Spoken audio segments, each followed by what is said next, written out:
Hi, and welcome to Confucius Say What? So for today's show, we're going to be discussing Confucius himself and some of the major themes or practices of Confucianism as a religion. Confucius was basically this poor boy who grew up to be a teacher. He really loved learning, and his life ended up becoming devoted to teaching other people and creating, not really creating, but just inspiring others to be good people and teaching them that they needed to be active learners in their education so that they could become good, right, just, spiritually enlightened people. Around in his 50s, he tried to become part of the government and get really involved in trying to actively change things for China, which didn't actually end up so well for him. No one really wanted to listen to his ideas. They kind of just like brushed him aside. So he went back to his home state and finished out his life teaching, and whether or not he knew it, he really actually had influenced a lot of people. It ended up being his disciples who wrote down his teachings that they learned from him and put them into books. One of his disciples, Menicus, actually wrote a book called the Book of Menicus, which is one of the 4 major books in Confucianism. And in his book, he sums up what the main purpose of Confucianism is, what the main goal is, and I'm going to read it so I don't mess it up. It says that the basic teachings of Confucianism are that human beings are naturally good and they commit evil acts in violation of their true nature. So Confucius had these rules, more like virtues that he believed that people should live by. And there were 4 virtues, or they're actually called Dai, spelled T-E, that Confucius wrote out for people. They were, I'm going to read them out of the book because they have pronunciation. They were Jinzu, Jen, which is actually pronounced Rune, it's spelled Jen. Li, which is pronounced Li, and Wen, which is also just pronounced Wen. Each of these we'll talk about a little bit later in the video, and we'll have some cute little like how-tos and what not to do's, sort of going along with how Confucius tried to teach others what to and what not to do in life. Confucianists believe in Tao, which means the way, which it refers to the moral order in which that you should live your life. Kind of like in Hinduism, where you have like your dharma, where you're supposed to live this certain way based on who you are. But this is called Tao. It's the way that you need to live. Confucius believed strongly in this idea of Dai, which means virtue, and it was the idea that you need to actually physically do certain things and live out your virtues rather than just teaching them to people. We're going to show you next in the video how to actually live out each one of the virtues, but all of these virtues are all encompassing of this idea of Dai, which is to actually live out your virtues. The first virtue that we're going to talk about is Jinzu, which is the idea that somebody needs to have a perfect moral character. In the book that we looked at, it talked about how the person generally can only be a man because it's talking about becoming a gentleman. And so in our video, we did literally, or I guess stereotypically, how to be a gentleman. And you'll see what Jay does for Emily in a second. But actually what Jinzu means is that it doesn't matter what class you're born into, if you educate yourself properly, you can become a gentleman, meaning the gentleman class in society, which also encompasses being a gentleman to other people, so being polite and being morally just towards others. So in this first clip, you're going to see how to be, or how to act out the more literal sense of being a gentleman or acting out Jinzu, and then the clip after that you'll see how not to act out Jinzu in the literal sense. too. Me too. So nice. Thanks so much, Jay.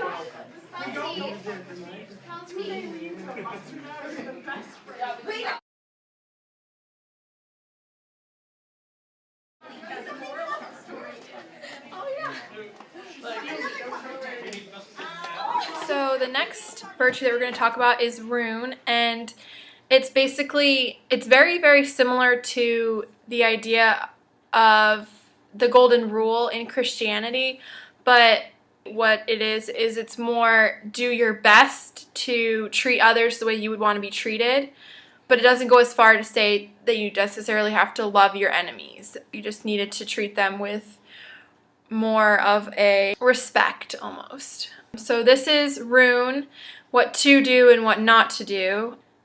So we'll explain it a little more later. Oh, I'm so sorry. Let me go get you some napkins.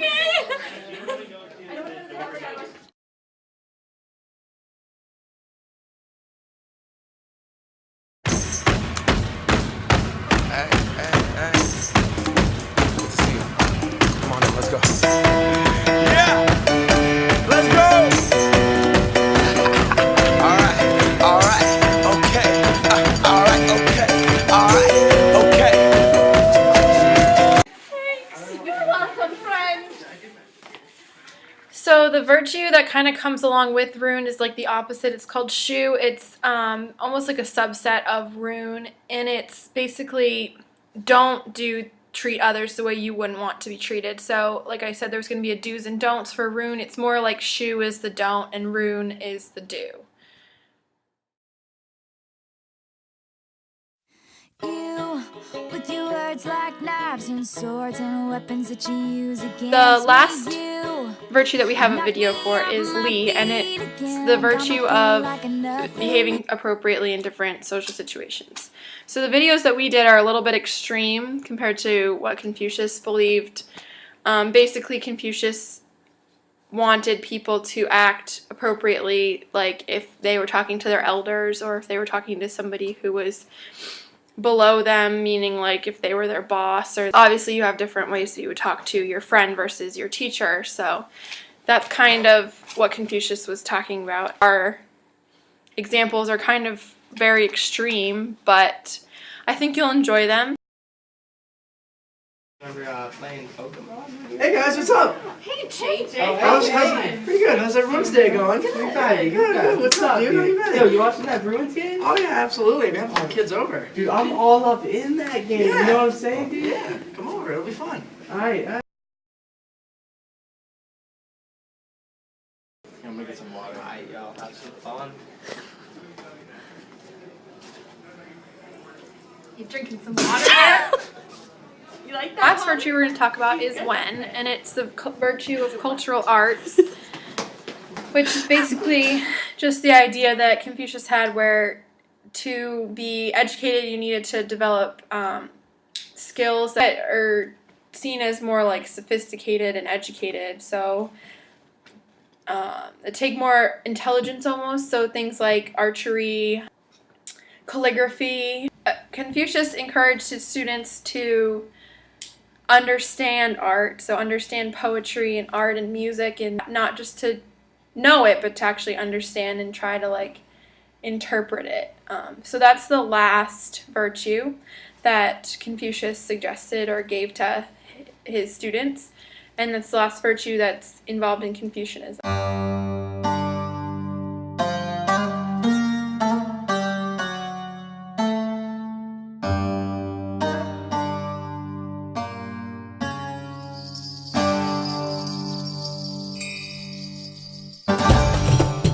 The purpose of all these virtues is to help Confucianists become more harmonious as a society and as people. So that was, Confucius really believed that to help society and to work together as a community, you needed to focus on yourself and your relationships with people. He believed that if you followed these virtues, then you would be harmonious in your life and you'd be able to fully reach your spiritual potential, but of course, like I said earlier in the video, your spiritual potential can't be reached in this life. He didn't even believe he was at his spiritual potential.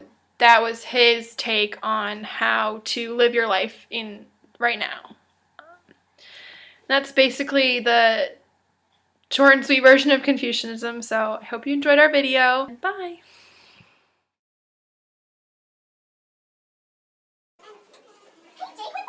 Oh, I'm just preparing for my world religions project. Wait. Well, hi. Hi! Who's ready? How's it going? Nice water you got there. Thank you. Yeah, fill it up. Yep. You gonna drink it? Plan to. Can you show me?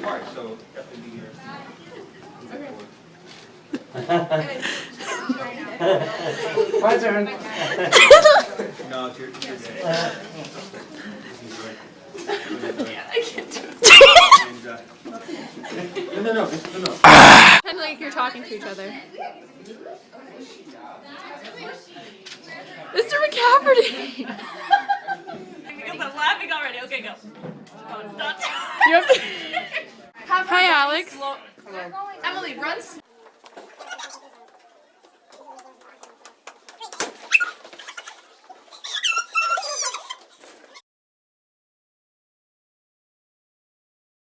Just watching the video back, and I just wanted to make a correction. I said Menicus earlier in the video. I meant to say Mencius as his disciple.